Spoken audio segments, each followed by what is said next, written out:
So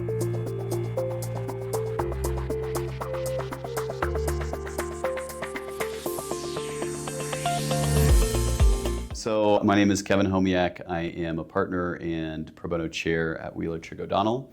I have been there most recently since 2023. I actually started at the firm back in 2017. I had what I like to call a walkabout from 2020 to 2023 when I had my own firm, Homiak Law.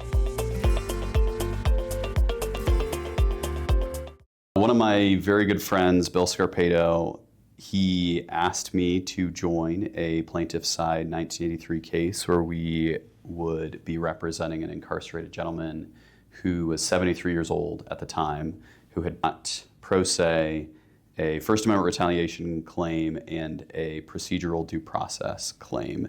Where we represented an incredible client. He had gotten himself all the way there through years of dispositive motions, discovery, number of things that he had managed to handle himself, and the one thing he couldn't do, because he was still incarcerated, was try the case.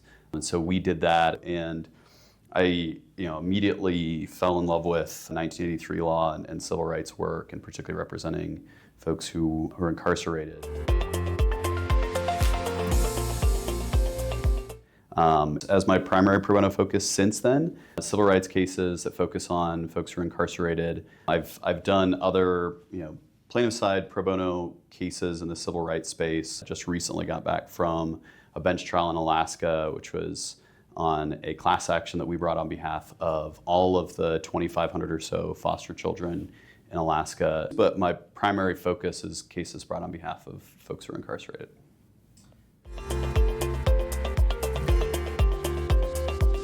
I think it's because the cases involving folks who are incarcerated in particular really show the importance of having effective legal representation. The cases that I have had in that space have really sort of underscored for me the importance of making sure that folks who might otherwise be completely disenfranchised and have no voice at all have the opportunity to have their day in court and their constitutional rights vindicated.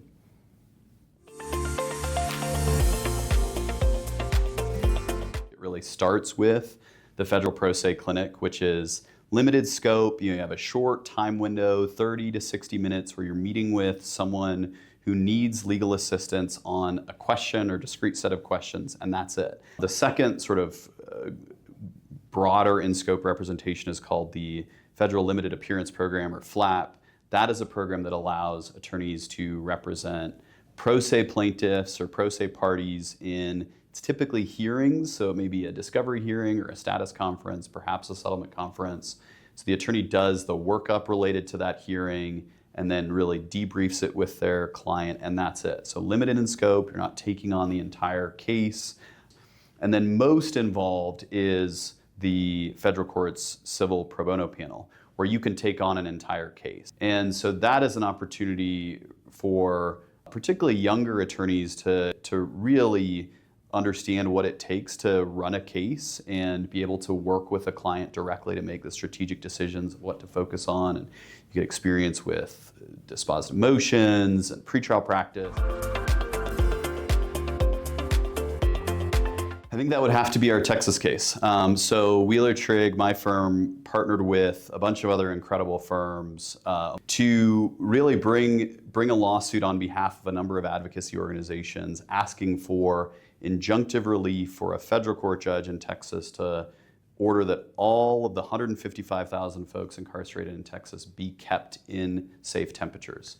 So I didn't know until we got onto this case, or shortly before we got on this case, that more than 85% of Texas prisons are not fully air conditioned. And discovery in that case revealed that sometimes that means temperatures get up to 120, 130 plus degrees Fahrenheit. So this is not people being comfortable. It is literally anything above that becomes life-threatening, and each degree above that, there is an increased risk of death or serious injury.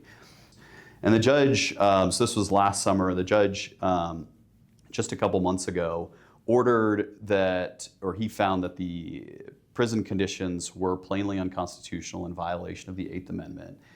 So it was a really incredible experience to be able to work with this amazing group of lawyers in Texas federal court on this really, really important issue that is now popping up in federal courts across the South.